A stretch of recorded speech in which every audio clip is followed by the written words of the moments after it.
السلام علیکم، میں ہوں عبد السبحان اور آپ دیکھ رہے ہیں العادب آفیشیل یوٹیوب چینل۔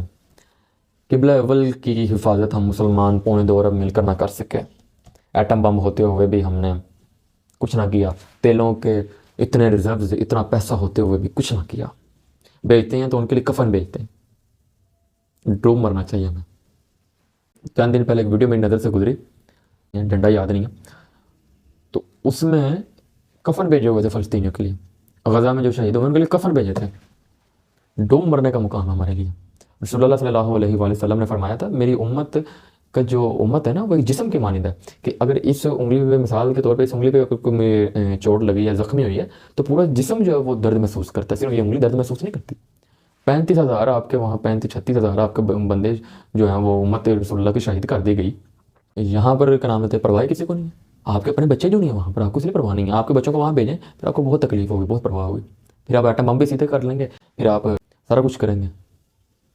یہ تو کوئی بات نہ ہے، اس میں کوئی دوسری رائے نہیں کہ اللہ تعالیٰ نے پاکستان کو بہترین شاہ سوار ہیں، بہترین اسلحہ جو ہے اللہ تعالیٰ نے پاکستان کو نوازا ہے، لیکن ہمیں اس چیز کا خیال کرنا چاہیے کہ وہاں 70,000 زخمی ہیں، پتہ نہیں کتنے کے ٹانگے ضائع ہو گئے، کتنے کے ہاتھ ضائع ہو گئے۔ یہ تو وہ تعداد ہے جو وہ ایڈمٹ ہے، یعنی کہ جو تسلیم کر رہے ہیں، اس سے کتنی زیادہ ہوگی تعداد۔ آپ کو پتہ ہے کہ آسان سے اپڈیٹ کرتے ہیں تو کوئی ہمیں آتا ہی نہیں۔ ہم تو اپنے اتنے بغیرت ہو گئے ہم کہ ہم نے اپنے بیت المقدس کو قبلہ اول کی حفاظت نہیں کر سکے۔ کیسے ہم ہو گئے، سخت دل ہو گئے۔ ساری امت رسول اللہ کی پاکستان کی طرف، ترکی کی طرف دیکھ رہی ہے، اور ہم میچ دیکھ رہے ہیں۔ واہ، اس قوم کا میں کیا کہوں، ہمیں میچ دیکھ رہے ہیں یا ہم غلط لوگوں کی جو ہے حمایت میں مصروف ہے۔ ووٹ سب کا حق ہے، جس کا جو ایمان ہے وہ اس کے مطابق دے، لیکن میں لوگوں کو ساتھ ساتھ یہ چیز بتا رہا ہوں، آگاہ کر رہا ہوں کہ یار خدا را ان لوگوں کو جو ہے آپ کسی کو بھی دیں ووٹ، لیکن یہ دیکھ لیں کہ وہ کہیں آپ کے اور میرے نبی کے دشمن تو نہیں، کہیں ان کے دشمن کا دوست تو نہیں۔ رسول اللہ کا فرمانے والی شان ہے کہ مومن تو مسلمان بزدل ہو سکتا ہے، جھوٹا نہیں ہو سکتا۔ یہاں حکمران تو آتے ہیں جھوٹے وعدوں پہ، گلیوں پہ، پھر ویسے بھی ہم اسی قابل ہیں۔ ہمیں حکمران کو نہیں کچھ کہنا چاہیے، ان کو برا بھلا گالی نہیں دینی چاہیے، ہماری قوم اس قابل ہے۔ جو ہم جا کے غلط لوگوں کو جب ووٹ ڈالتے ہیں تو پھر ہمیں مہنگائی کا رونا نہیں ڈونا چاہیے۔ ہم غلط لوگوں کی حمایت کرتے ہیں تو پھر ہم پر وہ عذاب مسلط ہونا ہی ہونا۔ اور آپ تیار نہیں جو ادھر فلسطین میں جو یہ کر رہے ہیں یہودی صہیونی، تو اس کا جو عذاب ہے یہ آپ پر آنا ہے۔ بدوائیں میں نے آپ کو بتایا تھا، جو آہیں ہوتی ہیں نا وہ محشر تک پیچھا نہیں چھوڑیں گے، تو اب یاد رکھیں یہ قبر تک جو ہے آپ کو لے کے جائیں گے۔ ساری امت ہی سو گئی ہے، کوئی آپ کو خیال نہیں آتا۔ میں نے ایک بیان سنا، فلسطینی تھا ایک، وہ انٹرویو دیا تھا، وہ کہتا ہے کہ ہمیں کسی سے کوئی نہیں تھا کہ کوئی مدد کو آئے گا نہیں آئے گا، لیکن ہمیں پاکستان سے بڑی امید تھی۔ ہم نے کیا کیا؟ کچھ بھی نہیں، کفن بھیج رہے ہیں ہم۔ ڈوب مرنے کا مقام ہمارے لیے۔ خوراک بھی ان کو میسر نہیں ہے، سردیوں کے دن چل رہے ہیں، کپڑے پورے نہیں ہیں ادھر، اور ٹینٹ میں وہ ہیں آسمان کے نیچے ٹینٹ لگے ہوئے ہیں ان کے، ادھر سیدھے آسمان، کھلے آسمان کے نیچے ٹینٹ لگے ہوئے ہیں، ان میں موجود ہیں۔ کپڑے میسر نہیں ہیں سردیوں کے، کھانا خوراک سے میسر نہیں ہے، اور ہم ابھی بھی یہ باتیں کر رہے ہیں کہ جنگ بندی ہوگی، یہ ہوگا وہ ہوگا۔ ڈوب مرنا چاہیے۔